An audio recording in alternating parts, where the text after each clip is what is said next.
Avant d'entrer dans tous les détails, comme vous pouvez l'imaginer, c'est un sujet énorme en Chine, sur les réseaux sociaux chinois. Je dirais que c'est un euphémisme de dire que le public chinois est choqué. Même s'il y a déjà eu, vous savez, des fuites concernant les noms de différentes personnes, l'ampleur de tout cela et les détails sont totalement, je pense, encore plus surprenants. D'accord. On parle beaucoup des valeurs occidentales, n'est-ce pas? Les pays occidentaux aiment faire la leçon aux autres sur leurs valeurs. Peut-on simplement dire, en une phrase simple, qu'Epstein a à peu près tout détruit? Peut-on dire ça?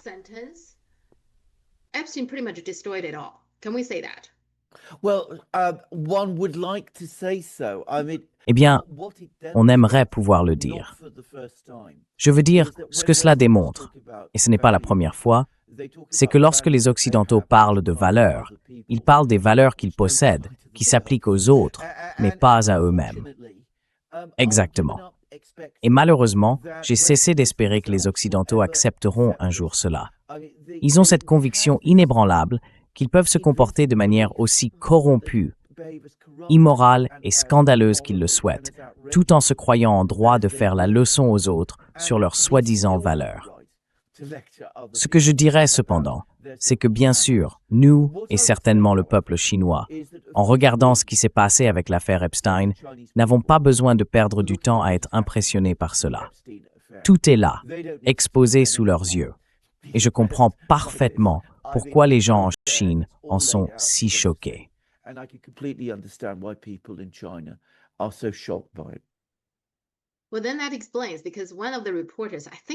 Cela explique tout, parce que un des journalistes, je crois que c'était quelqu'un de la BBC, je ne me souviens plus lequel, demandait à Keir Starmer, après son voyage en Chine, « Avez-vous abordé la question des droits de l'homme avec le dirigeant chinois ?» Et là, je me suis dit, vous devez vivre dans un autre monde. Je veux dire, les Chinois sont je pense vraiment que les dirigeants chinois sont très courtois et très polis. Si c'était moi, je parlerais d'Epstein. Je dirais, oui, parlons de valeurs, de droits de l'homme et de tout ce genre de choses. Et ces victimes, les victimes d'Epstein, elles ont-elles des droits? Ont-elles au moins le droit que la vérité soit révélée, non?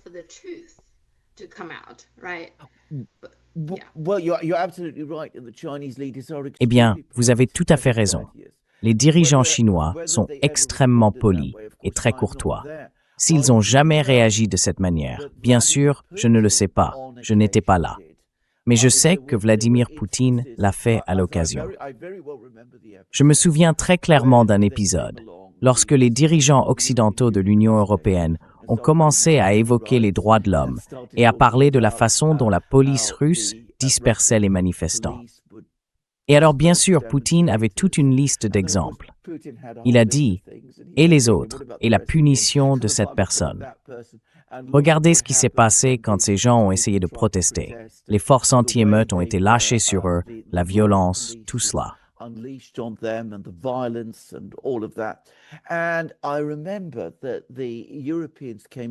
Et je me souviens que les Européens sont sortis de cette réunion livides de rage.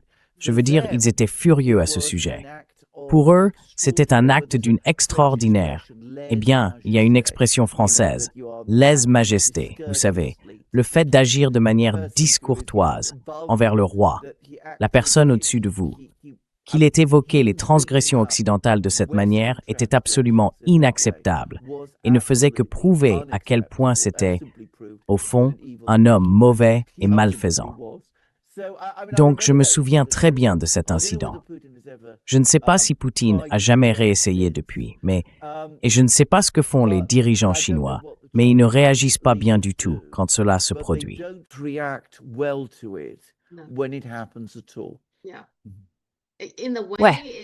D'une certaine manière, c'est un peu comme si on donnait encore plus de courage aux médias occidentaux pour continuer à en parler. Mais je pense vraiment qu'à un moment donné, ils devraient simplement mettre un terme à tout ça, une bonne fois pour toutes, leur opposer quelque chose de solide. Enfin bref, c'est mon avis. Oui, ouais. Oui, Peter Mandelson, cela a été un énorme scandale au Royaume-Uni, n'est-ce pas? Pouvez-vous expliquer ce qui s'est réellement passé ici?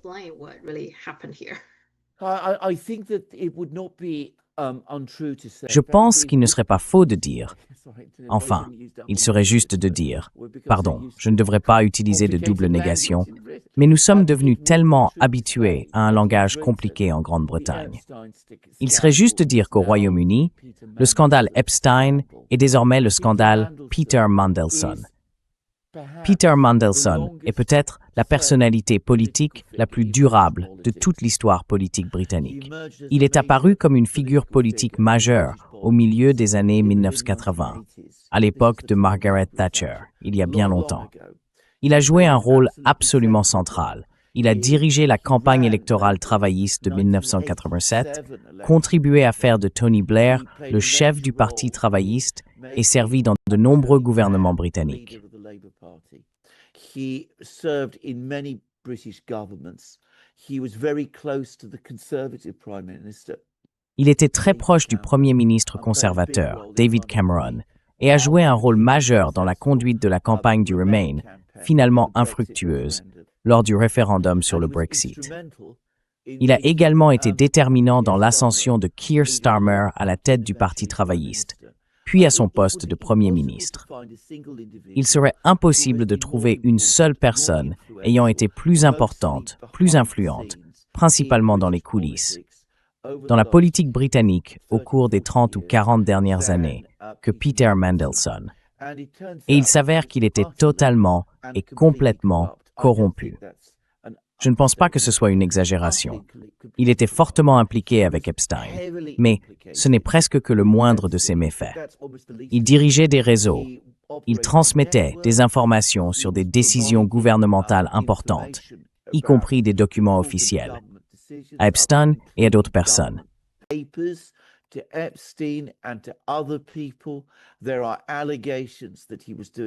Il y a des allégations selon lesquelles il faisait cela pour de l'argent. Et cela alors qu'il était ministre du gouvernement. Il faisait du lobbying pour toutes sortes de personnes, acceptait des faveurs, acceptait de grosses sommes d'argent. Je veux dire, il était corrompu à un niveau tout simplement inimaginable. Et tout cela s'est produit tout au long d'une carrière politique où, comme je l'ai dit, il se trouvait au cœur de la politique britannique. Malgré le fait qu'il ait été à plusieurs reprises identifié par le public et les médias britanniques comme quelqu'un qui avait l'habitude de faire ce genre de choses, les gens au Royaume-Uni sont très en colère à ce sujet. Ils se demandent comment il est possible qu'une personne comme lui ait exercé autant de pouvoir, autant d'influence en coulisses pendant si longtemps. Il y a énormément de plaintes à son encontre. Y a-t-il une enquête criminelle? J'ai l'impression qu'il y a des activités criminelles, non? Il ne fait aucun doute, à mon avis, qu'il y a des activités criminelles. Je veux dire, si vous êtes vice-premier ministre, comme il l'a été à un moment donné, au milieu des années 2000, lorsqu'il servait sous le premier ministre britannique Gordon Brown. Si vous emportez des documents gouvernementaux, que vous les prenez en tant que ministre, que vous les emportez avec vous et que vous les donnez à quelqu'un comme Epstein, et peut-être que vous les vendez à d'autres personnes, que vous vendez des informations à d'autres personnes, eh bien, c'est de la corruption. Et oui, la police a été appelée et elle va enquêter.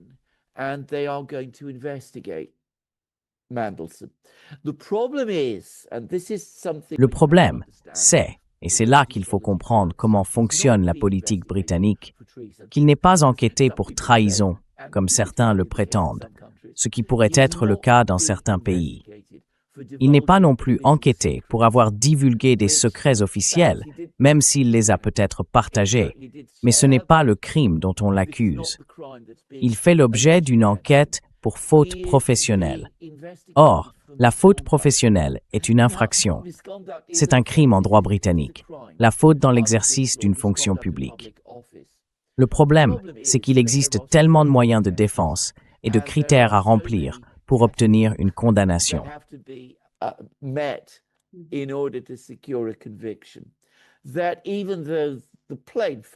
Même si les faits évidents sont là pour que tout le monde les voit, cela va devenir un festin pour les avocats. Je veux dire, les avocats vont adorer ça, et ça pourrait traîner pendant des années. La police se plaint déjà qu'elle ne veut vraiment pas être impliquée là-dedans. Donc je crains qu'il n'y ait aucune garantie que cela aboutisse à quoi que ce soit. Je veux dire, il va être mis de côté, relégué encore plus à l'arrière-plan. Mais les attentes de certaines personnes qui pensent qu'il va aller en prison me semblent très probablement prématurées.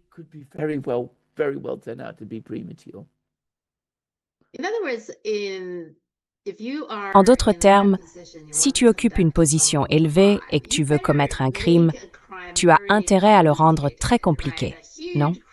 Un énorme crime qui implique beaucoup de choses, de sorte que la police, il lui faudrait une éternité pour enquêter, poursuivre et tout le reste. Alors ils finissent par abandonner. Il me semble que c'est ça la stratégie. Toute l'affaire Epstein, qui se déroule en ce moment, fait partie de la raison pour laquelle le gouvernement ne s'en prendra jamais à aucun des auteurs, parce que c'est trop complexe, trop vaste.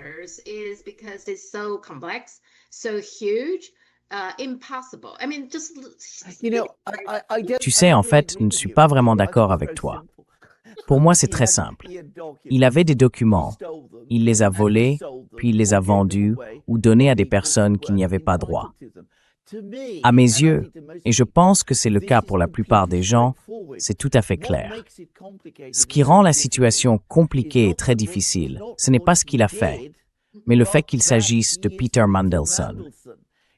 S'il n'était pas Peter Mandelson, il serait probablement poursuivi en vertu de la loi sur les secrets officiels.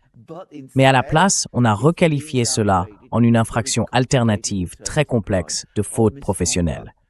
Donc oui, il ne jouera probablement pas un grand rôle en politique à l'avenir. Probablement. Rien n'est jamais certain. Mais il va rester un homme très très riche et il va rester en dehors de la prison. Et c'est ça, la réalité de la politique en Occident aujourd'hui. En fait, c'est encore pire que ce que tu dis. Parce que ce qui le protège, au fond, c'est qu'il fait partie de l'élite.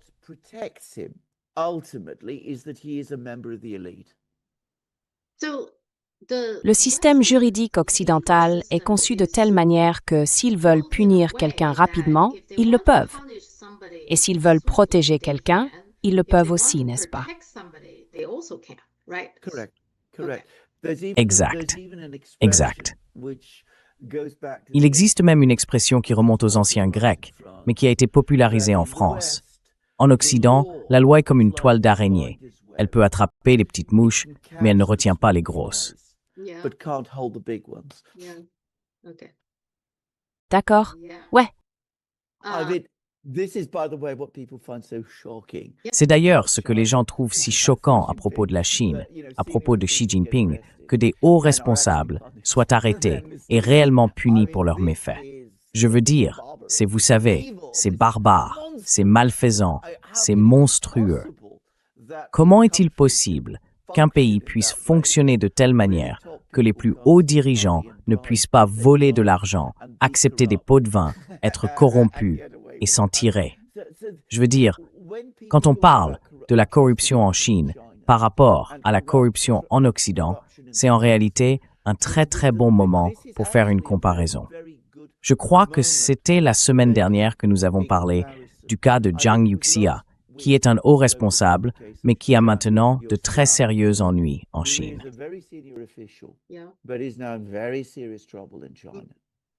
Ouais. Et comme nous l'avons dit, c'est de la corruption. Nous le voyons avec Peter Mandelson, et nous le voyons avec tout le scandale Epstein. Ce n'est pas comme ça en Occident. C'est ici que se trouve la véritable corruption, pas en Chine. En Chine, si vous acceptez des pots de vin, si vous êtes corrompu, aussi haut que vous soyez placé, comme l'a dit un célèbre juge britannique, aussi haut que vous soyez placé, la loi est au-dessus de vous.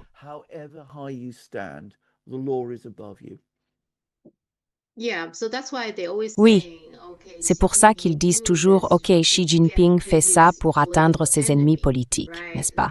Ils donnent toujours l'impression qu'il s'agit d'une sorte de lutte de pouvoir plutôt que d'une simple lutte contre la corruption. Absolument. Absolutely. Absolutely. Absolutely. Oui, absolument, absolument. Il y avait quelque chose, puis juste terminer avec ça. Je veux dire, gardez ceci à l'esprit. S'il n'y avait pas eu cette énorme pression aux États-Unis pour que ces documents Epstein soient rendus publics, Epstein papers published. Ouais. Mandelson would never have been held to account for what he did. Mandelson n'aurait jamais eu à rendre de compte pour ce qu'il faisait, bien qu'il le fasse de manière tout à fait ouverte, au grand jour. Il n'y a jamais eu le moindre doute parmi les gens en Grande-Bretagne sur qui il était et sur ce qu'il faisait. La seule raison pour laquelle il fait maintenant l'objet d'une enquête a été publiquement humilié et a dû démissionner ou a été renvoyé de son poste d'ambassadeur. C'est à cause de cette importante fuite de documents aux États-Unis. Donc vous savez, il aurait pu continuer ainsi sans jamais subir la moindre conséquence. Il aurait fini par prendre sa retraite, sans aucun doute immensément riche, et aurait encore été considéré comme une personne extrêmement respectée et prestigieuse au sein de la société britannique.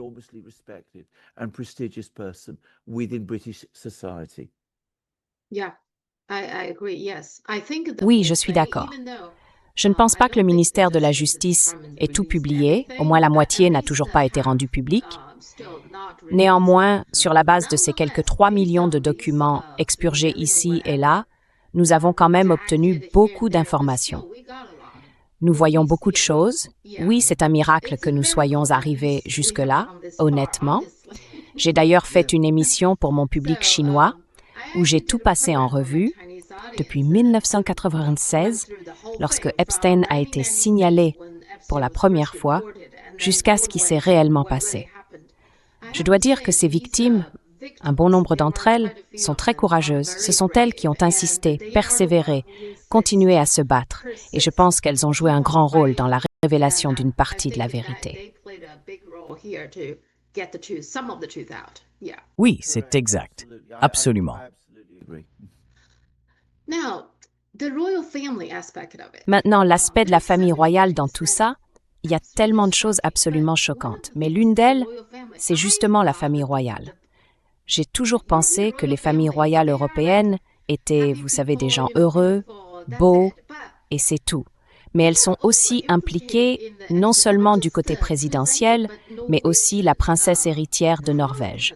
C'est devenu un problème majeur en Norvège. Oui. Qu'en penses-tu?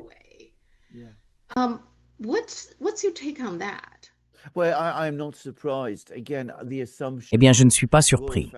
Encore une fois, l'idée que les familles royales, l'aristocratie et les gens de ce milieu vivent d'une manière ou d'une autre dans un endroit très heureux et confortable, sans être impliqués dans ces affaires, je pense que c'est complètement faux. La famille royale britannique, et je suis sûr que la famille royale norvégienne aussi, sont toutes interconnectées. Il faut comprendre qu'elles font partie des structures de pouvoir en Occident. Je veux dire, le roi, et certainement la défunte reine, recevaient par exemple régulièrement des rapports des services de renseignement. Les ministres rendent compte au roi et il les entend régulièrement. Chaque semaine, il rencontre le Premier ministre. Le roi est l'un des hommes les plus riches de Grande-Bretagne, voire peut-être le plus riche.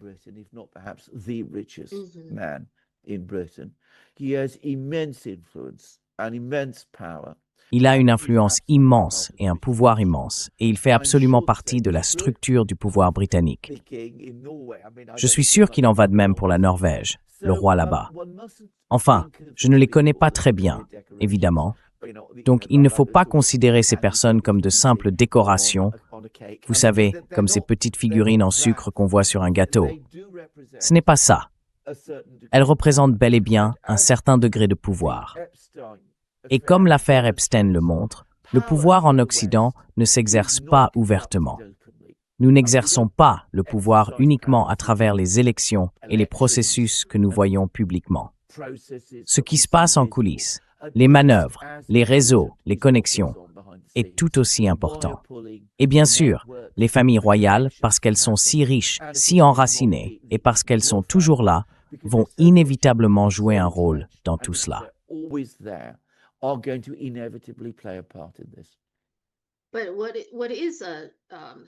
Ce qui me choque, c'est que, dans le cas de cette femme, Mette-Marit, la princesse héritière de Norvège, son mari est le prince héritier, je penserais qu'elle serait plus prudente.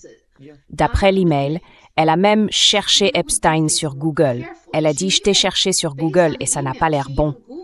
Mais elle l'a quand même contacté. Et il semble avoir eu plusieurs interactions.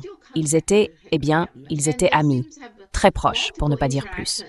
Je penserais que la famille royale a au moins preuve de prudence dans ce genre de situation, mais elle ne semble pas du tout prudente.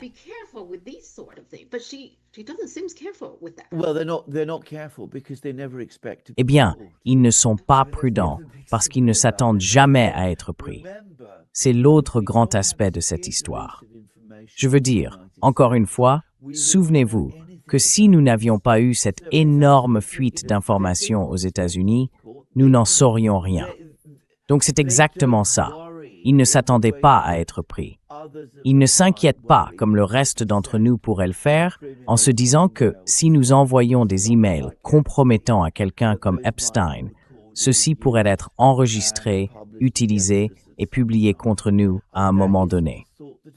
Cette idée ne leur vient jamais à l'esprit, parce que les services de sécurité et de renseignement travaillent pour eux, pas contre eux. C'est l'hypothèse qu'ils ont toujours.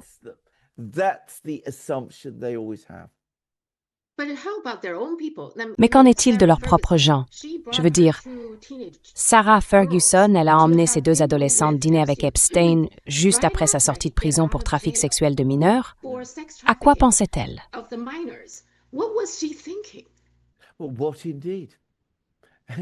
Eh bien, ce qu'il a fait, c'est la grande question. Je pense que nous sommes aujourd'hui beaucoup plus proches de comprendre qui était vraiment Epstein et ce qu'il faisait. Je veux dire, il ne fait aucun doute qu'il avait des liens avec les services de renseignement, probablement avec Israël. Mais au fond, il était l'un des grands gardiens du réseau de pouvoir et de richesse internationale qui domine l'Occident. Et Sarah Ferguson, qui faisait en quelque sorte partie de ce monde, voulait présenter ses filles à Epstein parce qu'un jour, elles prendront leur place dans ce réseau. C'est vraisemblablement ce dont il s'agissait en fin de compte. Et il est désormais clair qu'Epstein, indépendamment de tout le reste, en tirait aussi de l'argent.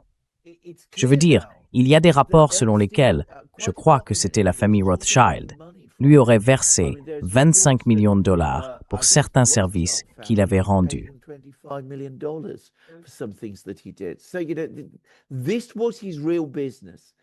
Donc vous savez, c'était ça, sa véritable activité. Son véritable métier, c'était le réseautage. Et il est évidemment loin d'être le seul à s'y adonner ici. Le réseau est immense, tout le monde est en contact avec tout le monde et tout le monde le connaît. C'est lui qui, dans une large mesure, réunit tout le monde. On peut voir comment il se retrouve pour décider qui sera le secrétaire général adjoint de l'OTAN, qui sera le ministre des Affaires étrangères de tel pays et qui occupera tel ou tel poste. Et Epstein, qui n'occupe aucune fonction élective et n'a jamais eu de rôle public ou visible en politique, y est directement et personnellement impliqué. Il y a même des réunions en Russie avec l'un des opposants au président Poutine, dans l'optique d'y encourager un changement de régime. C'est assez extraordinaire. Est-ce qu'il s'agit d'Ilya Ponomarev?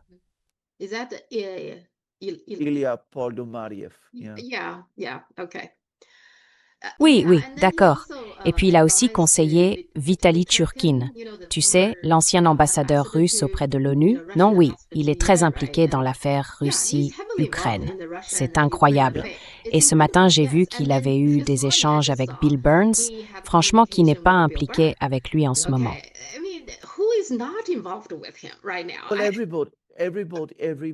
Tout le monde, absolument tout le monde l'est.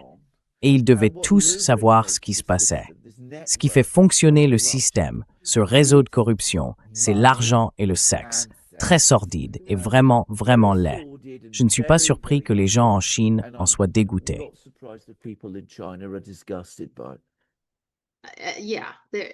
Oui, c'est absolument fascinant. Les gens ne peuvent tout simplement pas comprendre. Tu vois, je veux dire, imaginez qu'il y ait une île Epstein en Chine. Si un endroit comme ça existe, bien sûr. Absolument, oui. Les gens peuvent le faire. Très, très bon point. Absolument. Eh bien, certains médias britanniques laissent entendre que Epstein travaillerait d'une manière ou d'une autre pour la Russie, comme le KGB. J'imagine que c'est parce que c'est tellement grave qu'ils doivent détourner l'attention pour au moins proposer une théorie alternative, même si je ne pense pas que qui que ce soit y croit. Mais est-ce que c'est ce qu'ils essayent de faire ici?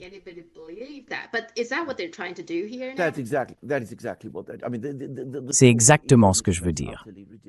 L'histoire est en apparence totalement ridicule. Je veux dire, il essaye de comploter le renversement du président Poutine, et pourtant, il serait un agent du président Poutine.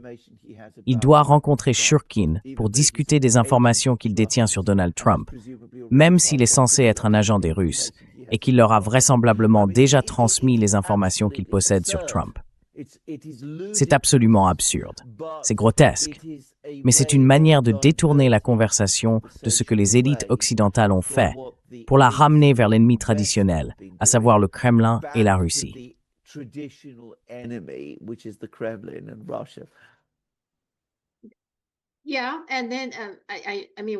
Oui, et puis, je veux dire, on parle du fait qu'il y a des gens en Grande-Bretagne qui détestent absolument la Chine. Donc, il y a clairement un groupe de personnes en Grande-Bretagne qui détestent la Russie et un autre qui déteste la Chine. Oui. Mais ils ne se regardent jamais vraiment eux-mêmes pour voir quel est le vrai problème britannique. C'est toujours la faute de la Chine, c'est la faute de la Russie. N'est-ce pas? Alors, avec qui peuvent-ils travailler? Uniquement avec les États-Unis, je veux dire les États-Unis, c'est-à-dire en ce moment Epstein.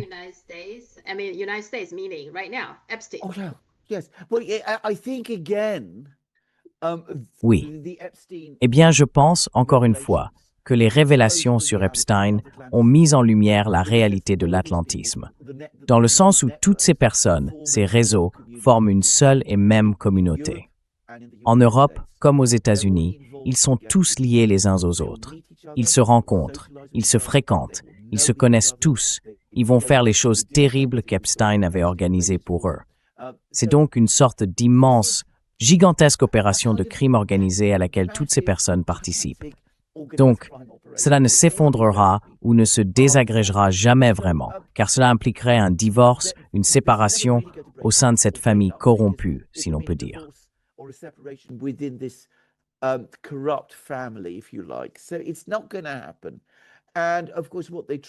Donc, cela n'arrivera pas. Et bien sûr, ce qu'ils essayent de faire, c'est de projeter tout problème qu'ils rencontrent vers l'extérieur, sur leur ennemi. L'ennemi, ce sont les Russes, et encore plus, dans une plus large mesure, les Chinois. Et on comprend pourquoi. La Chine fait particulièrement partie du problème, car il n'y a pas de vrai nom chinois ici. Les Chinois ne font pas partie de ce réseau. Pas même certains de ces grands hommes d'affaires chinois dont on entend parler de temps en temps. Il y a encore des Russes de l'époque de Eltsine qui sont toujours là, mais les Chinois, eux, n'y sont tout simplement pas.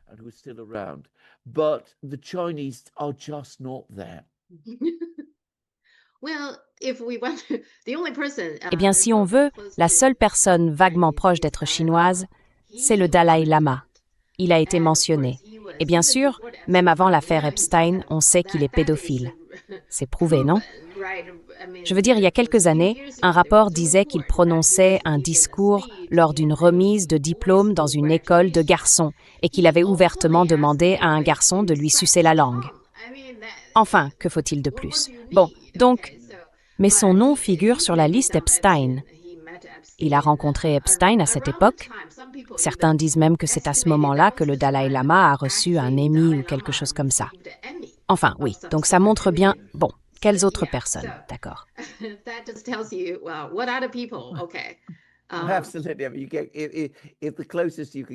Absolument. Si le plus près que vous puissiez approcher de la Chine, c'est le Dalai Lama, cela en dit long. Bien sûr, il parle du fait qu'il va rencontrer Xi Jinping dans ses rêves. Mais vous savez, c'est l'autre aspect. Je veux dire, on peut voir à quel point la Chine, Xi Jinping, est toujours présente en arrière-plan. Mais ils ne font clairement pas partie de ce réseau. Et cela explique beaucoup de choses. And that explains an awful lot. Yeah. So can we say that, Oui. Alors, peut-on dire ça? Je veux dire, on comprend de mieux en mieux comment fonctionne le club Epstein. C'est très similaire à la mafia, non? Si tu veux rejoindre la mafia, tu peux pas simplement dire « je veux en faire partie ». Il faut tuer quelqu'un, il faut braquer une banque, il faut prouver qu'il n'y a pas de retour possible. Epstein, c'était un peu pareil. Il voulait entraîner tout le monde dans son club. Ce n'est pas seulement une question de salir les gens. Je veux dire, ils se connaissent tous et ils connaissent tous les secrets des autres. Donc, chacun a les saletés des autres sur les mains. Et c'est ça qui les protège, non?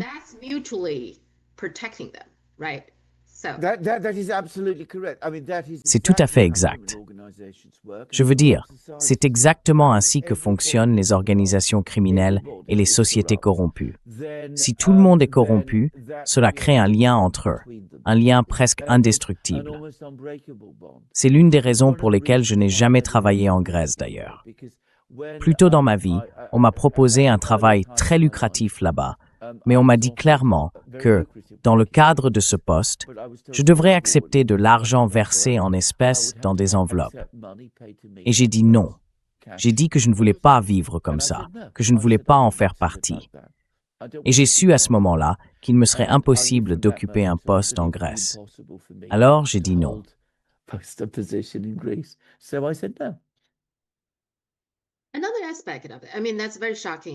Un autre aspect qui choque beaucoup le public chinois, c'est tout ce qui concerne le monde universitaire. En Chine, les gens ont en général une grande estime pour les professeurs d'université et bien sûr, les plus éminents d'entre eux sont encore plus respectés. Ici, nous avons Noam Chomsky. Parmi les plus surprenants pour moi, il y a Noam Chomsky. Nous avons aussi Stephen Hawking, Larry Summers, Alan Dershowitz et Marvin Minsky. Ce sont des personnalités extrêmement connues. Marvin Minsky est considéré comme l'un des pères de l'intelligence artificielle, une figure de ce niveau. Ce qui est étonnant, c'est que même eux ressentent le besoin d'adhérer à ce club. Je veux dire, dans le monde universitaire, on peut se permettre de ne pas participer à ce genre de choses, non? Et pourtant, ils le font quand même.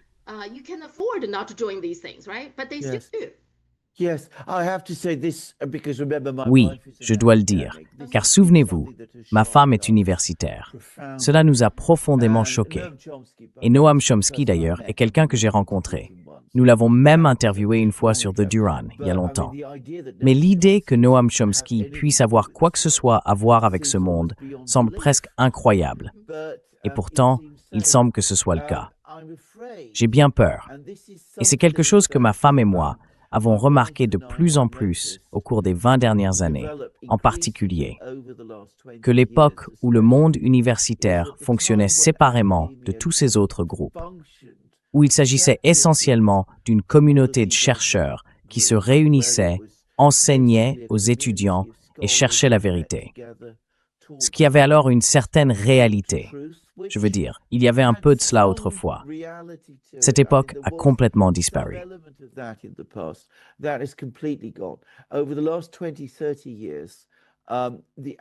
Au cours des 20 ou 30 dernières années, le monde universitaire occidental est devenu complètement politisé et entièrement commercialisé. Aujourd'hui, c'est une véritable entreprise. Et comme dans toute entreprise, il y a des gagnants et des perdants. Pour faire partie des gagnants, il faut rejoindre ce réseau. Club, mafia, organisation, appelez-le comme vous voulez. Et bien sûr, les récompenses financières, si vous le faites, sont considérables. Ainsi, ceux qui travaillent dans les petites universités, peinant à s'en sortir avec des salaires universitaires très bas, ils sont nombreux, évoluent dans un certain monde. Et à l'autre extrémité, on trouve ces figures brillantes, presque aristocratiques, dont certains noms que vous avez mentionnés, qui font pleinement partie de l'élite mondiale. Mais cela nous a vraiment choqués. Nous pensions qu'il existait encore quelque chose qu'on pouvait appeler l'intégrité académique. Et nous restons incrédules de voir à quel point elle a complètement disparu. to see how completely it has gone. Noam Chomsky m'a absolument choqué. Non seulement cela, je ne l'ai jamais I imaginé. never imagined him. Non seulement il le connaît, mais il a même essayé de lui donner des leçons, de lui donner des conseils pour se débarrasser de cette mauvaise réputation d'agresseur d'enfants. Je veux dire, oui, absolument. Absolutely. Et Alan Dershowitz. En fait, certaines personnes dans le domaine du droit chinois le considèrent comme une sorte de modèle. Vous savez, il est bien connu dans les milieux juridiques chinois, Alan Dershowitz. Et bien sûr, ces personnes sont maintenant très silencieuses. Les avocats qui parlaient autrefois de lui en termes élogieux se taisent désormais.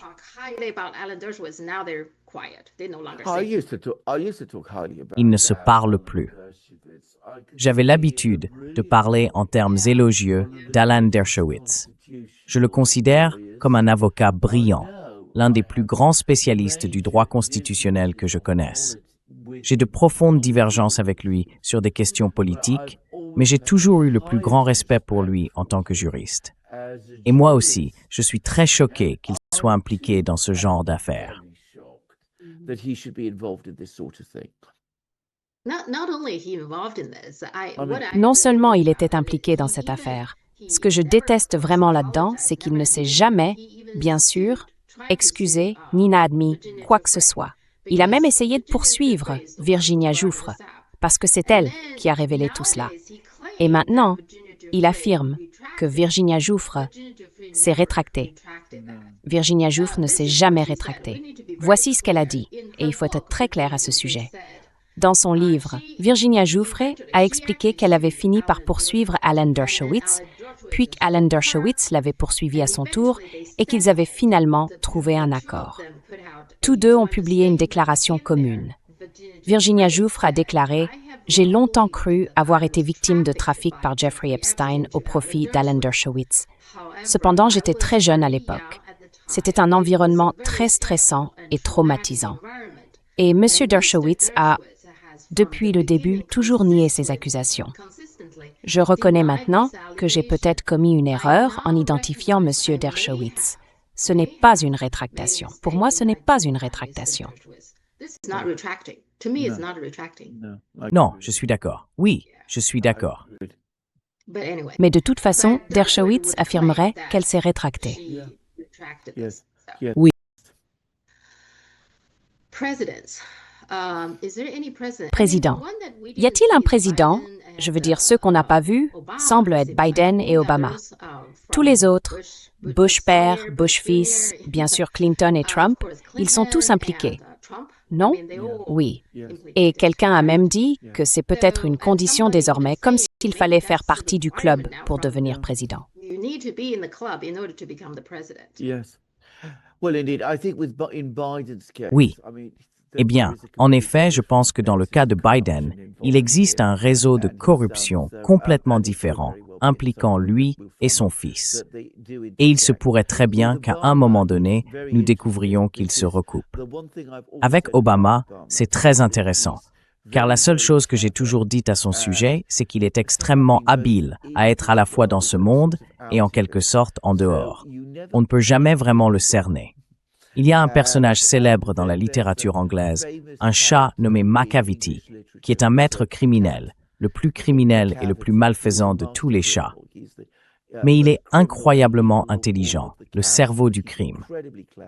Il existe un poème qui dit que chaque fois qu'un crime est commis, Macavity n'est pas là. Et c'est un peu la même chose avec Obama. On voit toujours des choses se produire quand Obama est dans les parages, mais lui-même parvient d'une manière ou d'une autre à ne pas être impliqué. Donc ça ne me surprend pas. Mais bon, tout le monde est là, et c'est ce qui compte le plus.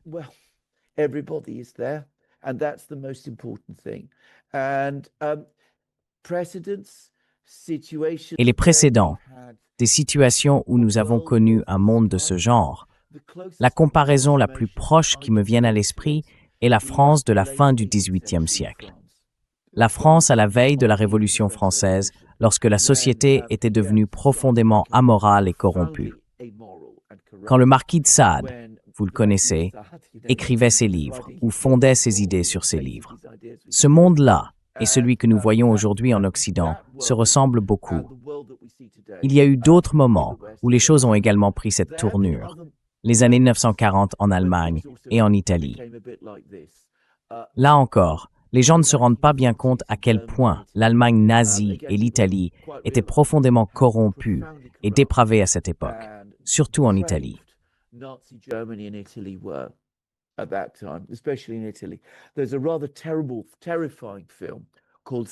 Il existe un film plutôt terrible et terrifiant intitulé Salo, que je ne recommande à personne de regarder d'ailleurs.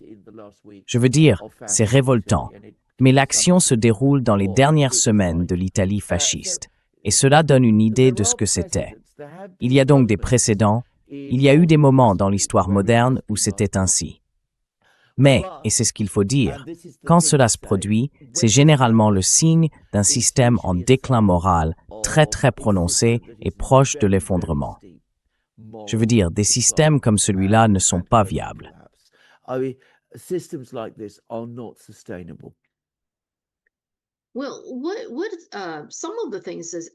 Eh bien, certaines des choses qu'Epstein a faites ont réellement eu des conséquences. Par exemple, il parlait à Zelensky, tu sais, avec des Ukrainiens, pour comploter afin d'assassiner Poutine, non? Donc maintenant, certaines personnes commentent que Poutine, à un moment donné, a dit qu'il combattait Saturne. Enfin, il le faisait et il le fait, non? Satan. Satan lui-même. Ouais, d'accord.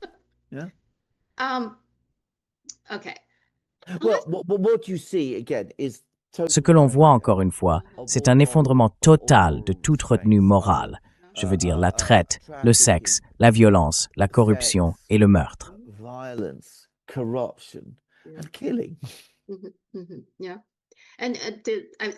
Oui. Et je pense que ce qui est vraiment stupéfiant, c'est à quel point tout cela est vaste, n'est-ce pas? Il y a des présentateurs, des dirigeants, des universitaires, bien sûr des politiciens, et bien sûr des membres de la royauté dans différents pays. C'était l'ancienne Slovaquie. Quelqu'un a démissionné à cause de ça aussi. Je n'arrive plus à suivre. C'est exact. Il y en avait un. Un ancien responsable slovaque a maintenant dû démissionner.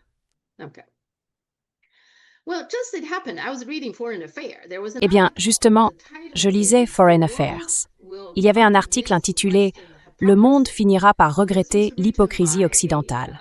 Il a été écrit par un chercheur d'un groupe de réflexion, Matthias Spector, basé au Brésil. Il y explique ceci. L'hypocrisie a longtemps joué un double rôle dans la politique internationale. Elle a engendré du ressentiment et de la méfiance entre les grandes puissances, mais elle a aussi limité le pouvoir en obligeant les États à répondre aux normes morales qu'ils prétendent défendre. Comment respectent-ils ces normes, ou comment y répondent-ils, ou que doivent-ils faire pour s'en dégager? Eh bien,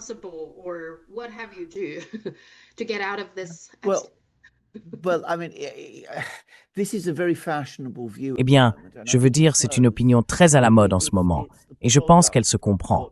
C'est le produit de ce que Donald Trump a fait, car Donald Trump a ouvertement déclaré « La force fait le droit ». La seule limite que j'ai, c'est ma conscience. Je peux en gros faire ce que je veux. Je suis les puissants États-Unis. Si je devais tuer quelqu'un ou déclencher une guerre, vous savez, je suis assez fort pour le faire. Et cela a posé des problèmes au système existant. Car lorsqu'une personne rejette toutes les contraintes et ne prétend plus être autre chose qu'un gangster, il devient alors très, très difficile de la défendre de la manière dont les gens en Occident ont voulu le faire jusqu'à présent. Mais l'hypocrisie n'est pas une bonne base pour construire les relations internationales. Une bien meilleure façon de construire les relations internationales, c'est par la sincérité, l'honnêteté, la franchise et la pratique de la vertu. Toutes des valeurs confucéennes, soit dit en passant. Mais c'est aussi, à mon sens, la voie pour parvenir au respect et à la compréhension sur le long terme.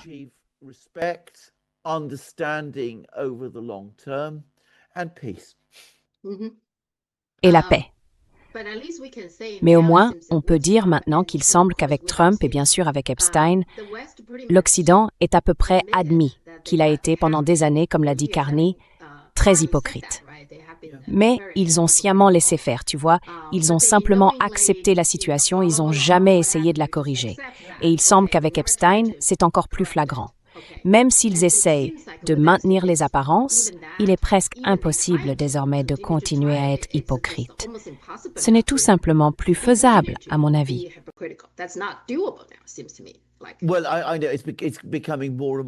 Eh bien, je sais que cela devient de plus en plus difficile parce que, comme je l'ai dit, une grande partie du masque tombe. Mais je dois le dire tout de suite, je n'ai pas été fan du discours de Mark Carney. Je l'ai en fait trouvé choquant. Ce qu'il a essentiellement dit, c'est « Oh, nous avons toujours su que l'ordre international fondé sur des règles était un mensonge, mais nous avons tous accepté ce mensonge parce que nous en avons très bien profité.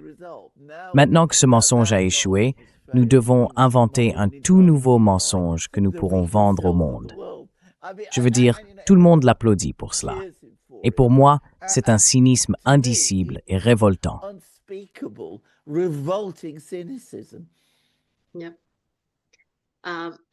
Oui, je veux dire, ce n'est tout simplement pas durable.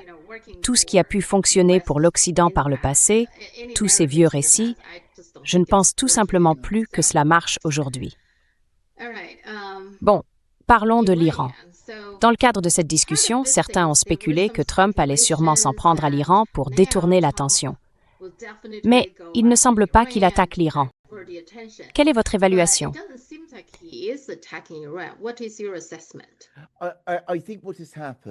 Je pense que ce qui s'est passé, c'est qu'il avait absolument l'intention d'attaquer l'Iran. Je veux dire, on ne déploie pas une immense armada à moins d'avoir l'intention d'attaquer l'Iran. Je pense qu'il avait vraiment l'intention de le faire. Puis ce qui s'est passé, c'est que son armada est arrivée au large des côtes iraniennes. Et des gens du Pentagone ont commencé à lui dire « Écoutez, en réalité, ça ne va pas être aussi simple que vous le pensez. L'Iran est un pays assez puissant. Il dispose de beaucoup de technologies. C'est un pays vaste, peuplé et montagneux. Ce n'est pas un endroit que nous pouvons occuper ou contrôler. Ils ont beaucoup de missiles. Ils peuvent nous frapper. » Notre hypothèse d'il y a 3 ou 4 semaines, un mois, selon laquelle le gouvernement était sur le point de s'effondrer, s'est révélée fausse.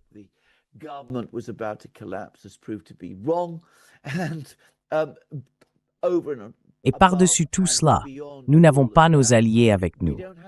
Les Européens restent en retrait. Les Arabes ne sont pas enthousiastes. Même les Israéliens, qui ont subi une sorte de revers sanglant pendant les combats de juin, ne sont pas vraiment disposés. Donc je pense que Trump était confronté à tout cela, et il ne veut pas d'une guerre longue. Il sait que ce serait désastreux pour lui, politiquement. Et c'est pour cette raison qu'il s'est retiré pour le moment, et veut maintenant essayer de négocier, pour voir s'il peut trouver un moyen d'aboutir à un accord qu'il pourrait présenter comme une grande percée, une grande victoire diplomatique, qu'il a accompli quelque chose à travers tout cela.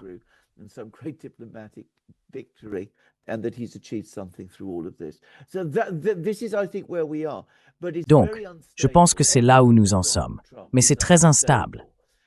Tout ce qui concerne Donald Trump est instable, et il y a des gens autour de lui, comme Lindsey Graham, qui continuent de lui dire « Eh bien, tu sais, il ne faut pas se retenir. C'est ta chance d'être Reagan. Attaquons l'Iran, l'ayatollah tombera. Nous aurons toutes les personnes que nous voulons pour le remplacer. Tout sera merveilleux et formidable. » Et, tu sais, avec Donald Trump, il peut changer d'un jour à l'autre. Il a toutes ses machines, ses navires et ses hommes là-bas. Et il pourrait soudainement décider un jour que, tu sais, cela vaut le coup de tenter le pari et qu'il va le faire.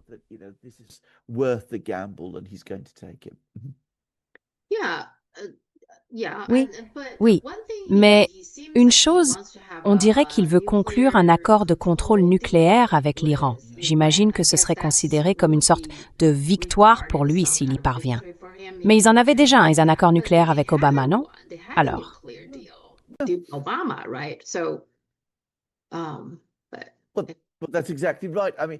Eh bien, c'est tout à fait exact. Je veux dire, quoi qu'il obtienne des Iraniens au cours de cette négociation sera essentiellement la même chose que ce que les Américains avaient déjà, ou que ce qui avait déjà été proposé. car l'Iran n'a jamais cherché à se doter d'armes nucléaires. Cela n'a jamais été un objectif pour les Iraniens. Il y a donc toujours eu des occasions de conclure un accord. Et si l'accord n'a pas été conclu, ce n'est pas à cause des Iraniens. C'est parce que les Américains et les Israéliens ont toujours eu un objectif complètement différent, à savoir renverser le gouvernement en place.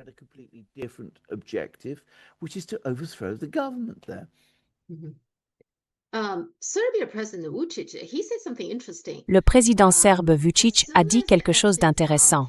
Dès que le dossier Epsom est sorti, il a déclaré, dans les 48 heures, ils vont attaquer l'Iran, parce qu'il a dit que la dernière fois qu'ils avaient bombardé Belgrade, c'était après le scandale Monica Lewinsky. Donc, peu de temps après, j'imagine que Bill Clinton a simplement ressenti le besoin de détourner l'attention. Penses-tu, je n'avais jamais entendu ça auparavant, penses-tu qu'il y a une part de vérité là-dedans?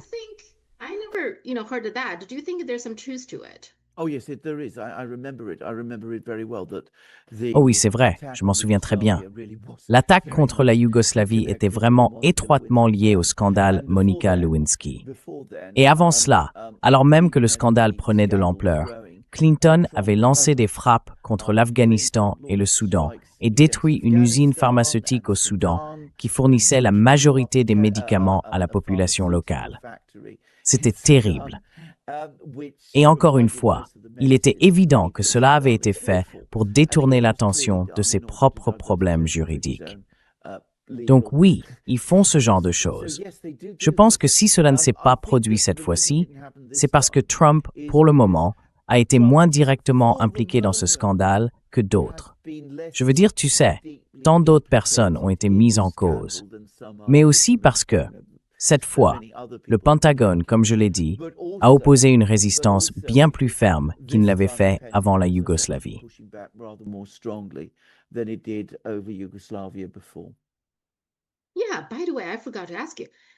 Oui.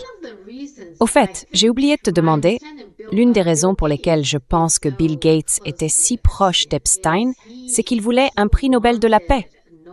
Cela explique probablement pourquoi il croyait qu'Epstein pouvait l'aider, parce qu'Epstein connaissait des gens dans la famille royale de Norvège ou quelque chose comme ça. Je ne sais pas.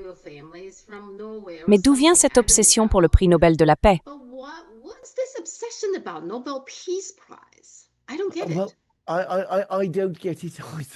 Je ne comprends pas. Honnêtement, moi non plus. Mais toi et moi, nous ne pensons pas comme ces gens-là. Pour eux, je suppose, et c'est vrai pour Trump, obtenir le prix Nobel de la paix, c'est la consécration ultime. Cela signifie que tu n'es pas seulement membre du club, mais l'un de ses membres les plus honorés.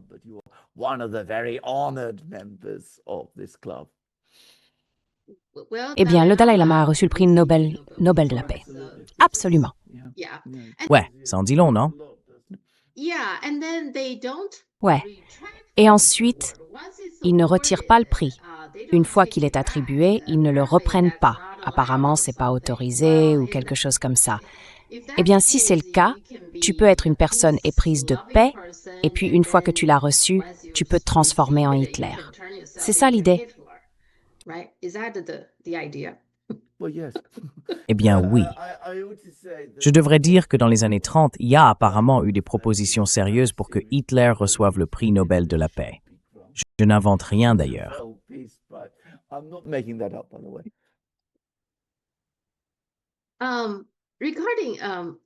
J'ai lu quelque part que Macron voulait en fait rencontrer Poutine, mais que Poutine n'était pas intéressé. Les Européens se détendent-ils un peu, deviennent-ils plus enclins à parler directement avec la Russie? Que se passe-t-il exactement?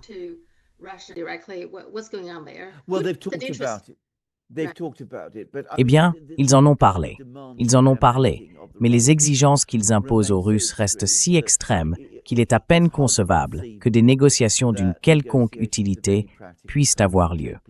Et le grand facteur de complication dans toute discussion entre Macron et Poutine, c'est que Poutine n'aime pas Macron, ne lui fait pas confiance. Les Russes ne sont donc pas vraiment enclins à une rencontre avec Macron.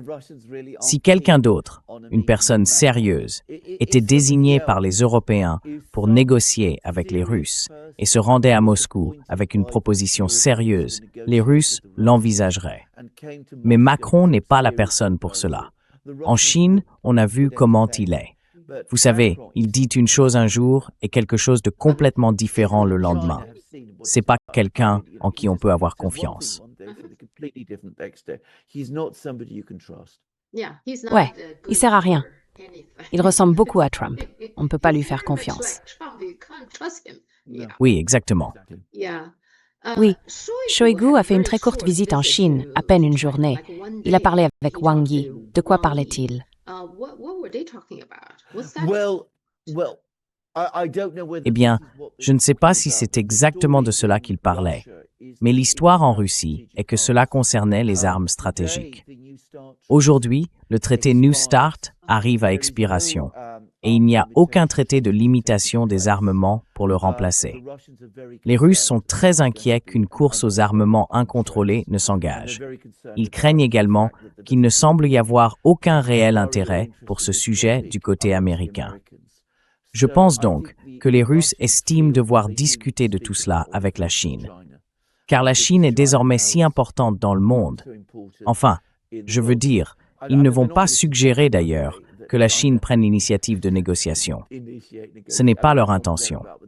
Mais ils veulent partager leur point de vue sur l'avenir avec la Chine et sur le danger que cela représente. À quel point les États-Unis, s'ils n'acceptent aucune limite, peuvent être dangereux dans un monde sans limitation des armements.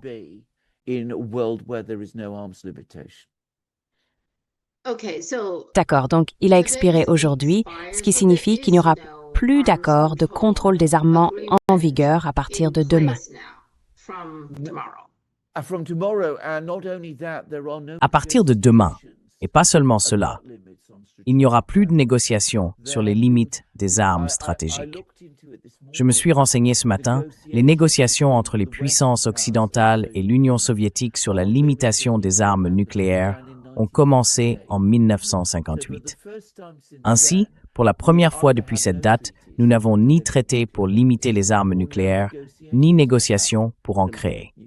Nous nous trouvons dans une situation qui n'a pas existé depuis les années 1950, et il n'est pas surprenant que les Russes eux-mêmes en soient très, très préoccupés.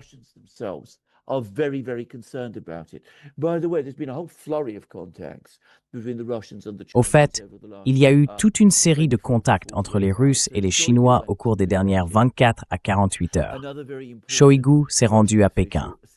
Un autre haut responsable russe très important, Sergei Ryabkov, vice-ministre des Affaires étrangères, a coprésidé une réunion avec son homologue chinois, dont j'ai oublié le nom, pour discuter de questions de stabilité. Et bien sûr, Poutine et Xi Jinping ont eu aujourd'hui une visioconférence, essentiellement à propos du Nouvel An et du Nouvel An chinois à venir. Mais je suis sûr qu'ils avaient aussi d'autres sujets à aborder.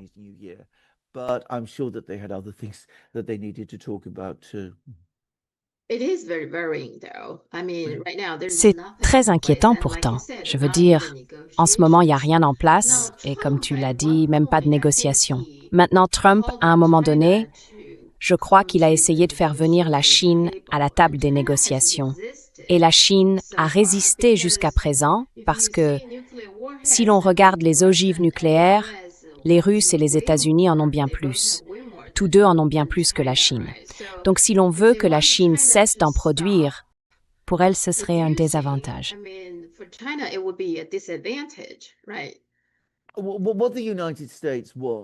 Ce que les États-Unis veulent, c'est enfermer la Chine dans une position d'infériorité permanente. Ce qu'ils disent en ce moment, c'est que les forces nucléaires russo-chinoises combinées devraient être égales aux forces nucléaires américaines. Or, étant donné que les Russes possèdent environ 80% de ces armes, cela signifierait que la Chine n'en détiendrait une proportion très très faible. C'est donc ce que souhaitent les Américains. L'autre chose qui inquiète énormément les Russes, je pense, c'est que les Américains parlent désormais de défense antimissiles balistiques, le dôme d'or et tout ce qui s'y rattache.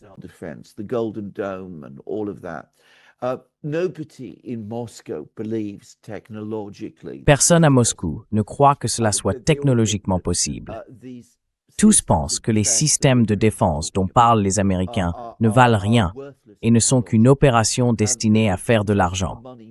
Mais le simple fait que les Américains tiennent ce genre de discours constitue en soi une menace pour la stabilité stratégique. Cela signifie que les Américains envisagent de se rendre invulnérables, même s'ils n'en sont pas capables, tout en acquérant en même temps de grandes quantités d'armes nucléaires.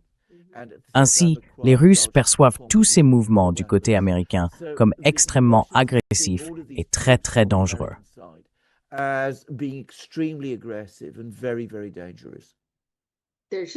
Il devrait y avoir plus de discussions à ce sujet. Je veux dire, je n'entends presque pas de débat à ce propos dans les médias traditionnels. Il n'y a tout simplement plus d'accord maintenant.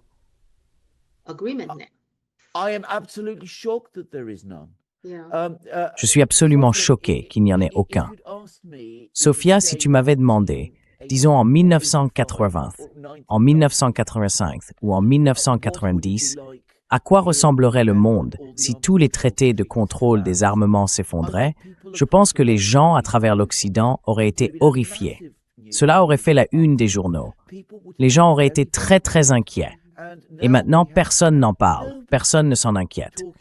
À la place, nous assistons à cette marche vers la guerre en Europe, et cela m'inquiète profondément.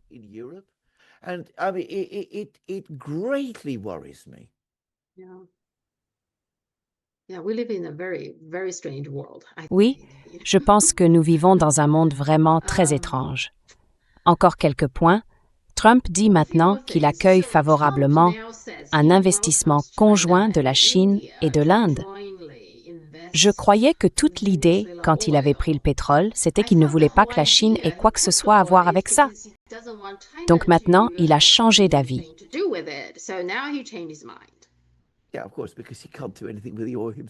Oui, bien sûr, parce qu'il ne peut rien faire lui-même avec le pétrole. Le plan initial était qu'il irait au Venezuela, s'emparerait de tout le pétrole, et que cela lui donnerait un formidable monopole et ferait de lui un multimilliardaire. Et donc avec les États-Unis.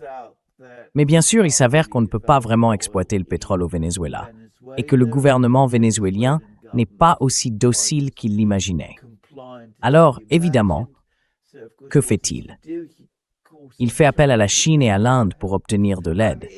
Je veux dire, c'est typiquement Trump. C'est comme ça qu'il est. Il change d'un jour à l'autre. Il ne réfléchit jamais à rien. Tout n'est que mise en scène et théâtre. Il n'y a aucune réalité là-dedans.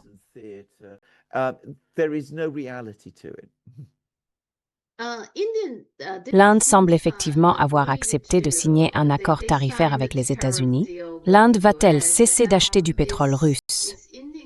Est-ce probable? Non. Je veux dire, encore une fois, Trump dit qu'ils le feront, mais Modi ne l'a pas dit. Les Indiens ne l'ont pas dit. C'est la deuxième fois que Trump affirme que Modi lui a dit que l'Inde cesserait d'acheter du pétrole russe. Et bien sûr, ils ne vont pas arrêter d'en acheter. Les Indiens ont remporté cette manche, comme tout le monde peut le constater.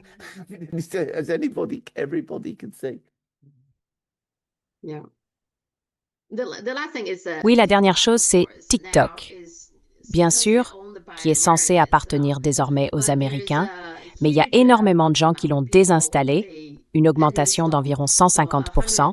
Les gens désinstallent TikTok à cause de tous les problèmes, de la censure.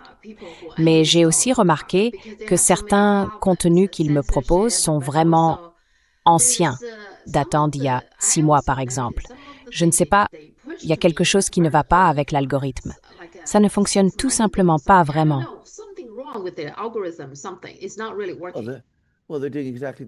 Eh bien, ils nous font exactement la même chose sur YouTube, juste pour que tu saches. Au lieu de me proposer mes vidéos récentes, ils m'envoient des vidéos que j'ai faites il y a 2 ans. Donc il y avait en fait des TikTokers qui disaient « Eh bien, ils supplient la Chine de créer une autre application. » Ouais. Il semble que lorsqu'ils étaient sous le contrôle de la Chine, il y avait en réalité moins de censure. Eh bien, je suis sûr qu'ils l'ont fait. Et techniquement, ça fonctionne mieux. Tu sais, tout l'ensemble marche simplement mieux. Je n'ai aucun doute que c'est le cas. Et Trump a réussi, je veux dire, c'est Trump qui a lancé tout ça et qui a réussi à détruire encore une bonne chose. Je dirais que oui, c'est détenu par la Chine, mais il y a beaucoup d'investisseurs américains et tous les utilisateurs sont des Américains. Donc c'est vraiment un produit américain. Et maintenant, Trump l'a détruit. Correct. D'accord, voyons donc ce que Trump parviendra à détruire la semaine prochaine. Eh bien, puis-je simplement vous dire qu'il y a une phrase très célèbre de Shakespeare qui, à mon avis, décrit très bien l'administration Trump. C'est une histoire racontée par un idiot, pleine de bruit et de fureur, ne signifiant rien. C'est exactement ce que je pense que nous recevons en grande quantité de cette administration jusqu'à présent. Beaucoup de bruit et de fureur ne signifiant rien. La seule chose, c'est que ses amis, tu sais, des gens comme Larry Ellison et ce genre de type, ils vont vraiment là où il y a de l'argent. C'est selon moi de plus en plus ce dont il s'agit. Il s'agit de gagner autant d'argent que possible, tant que le vieil homme est encore là. Ouais, ça semble de plus en plus désespéré. J'ai comme l'impression que tout devient plus désespéré. Oui. Eh bien, j'ai lu un article dans Foreign Policy, vous savez, le grand magazine américain de politique étrangère, qui disait en gros que toute l'approche vis-à-vis de la Russie tourne autour de ça maintenant. C'est parce que plusieurs amis de Trump pensent qu'il existe là-bas des occasions en or de gagner énormément d'argent, de s'enrichir massivement. Et c'est pour cela qu'ils veulent une sorte de réconciliation avec les Russes. Ce n'est pas une question de stratégie, de politique ou de grande stratégie, ni rien de ce genre. Et je suis sûr que c'est vrai. Ouais, maintenant avec Epstein, des gens comme Bill Gates, tu vois, ils n'ont plus vraiment cette façade du gentil gars. Alors qu'est-ce qu'ils en ont à faire, hein? Autant y aller. Ouais. Vas-y, exactement. D'accord, voyons ce qu'ils vont encore s'approprier la semaine prochaine. En effet, passez une très bonne semaine, Sophia, et nous parlerons dans une semaine. Oui, merci beaucoup. Au revoir. Au revoir.